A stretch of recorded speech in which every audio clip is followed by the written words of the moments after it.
We should be able to differentiate between a technology and a product.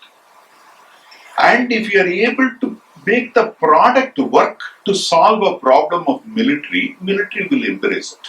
Technology by itself doesn't attract military, but the product attracts military.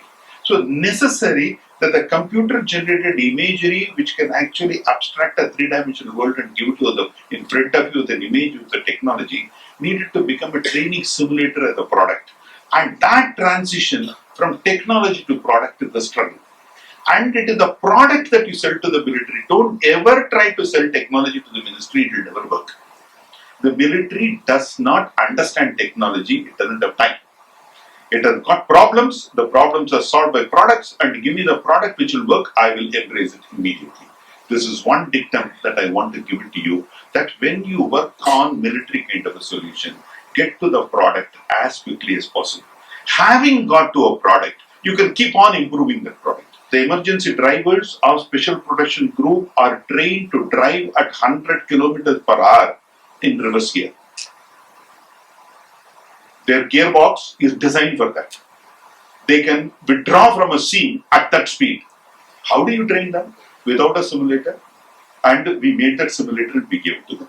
So such kinds of things are possible. So you got to get to a product and keep on improving that product. As you keep on improving the product, you find more and more applications of this. India is a defense manufacturing hub. We are no longer wanting to import. We want to manufacture our own systems.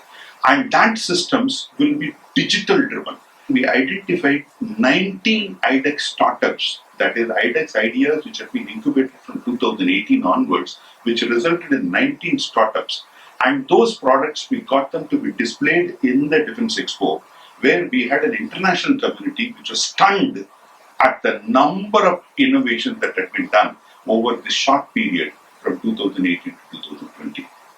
And I believe that eYINTRA had laid the foundations for all these things.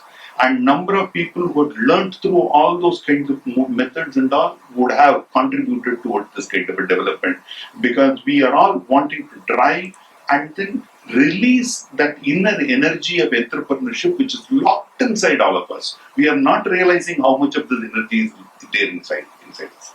Some of those examples which are there. Prime Minister Modi was there with it, and he interacted exclusively with the iTech startups. He took time out to emphasize the kind of an importance that he's giving to this whole process.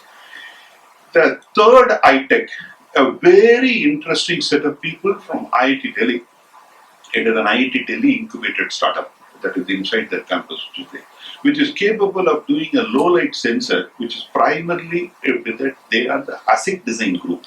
And they designed an ASIC, went to a foundry and contacted with that foundry that they realized a low light sensor, which is going to lead us into the night enabling of the armed forces. Thermal image. Completely indigenous. And once you are able to do that thermal imaging around here, people who are aware of this will actually realize that it can become a seeker head and you can have a photo guided guidance system, and hence missiles can actually be driven with that. These are all kind of technologies which has been denied to this country for so many years now, and startup here is capable, is demonstrated their ability.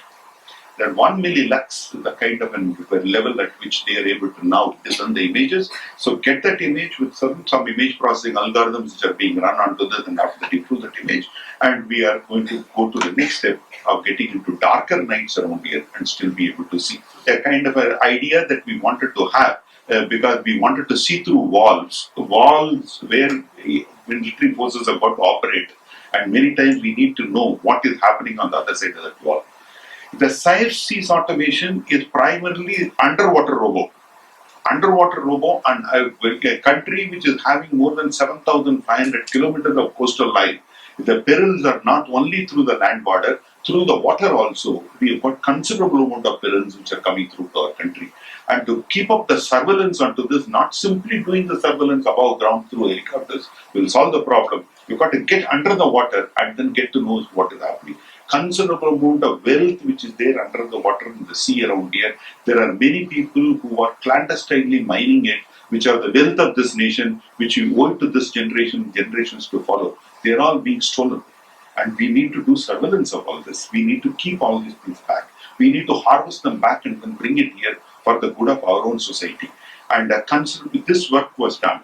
And another startup, which actually the Picat Wireless, which did a 4G LTE and a tactical LAN network that they did. And the army is really looking at it as a kind of a product to look at. We have this kind of a problem of drones which are moving across our borders, prying into us. Hundreds of them, not one or two, hundreds of them. And we want to bring them down.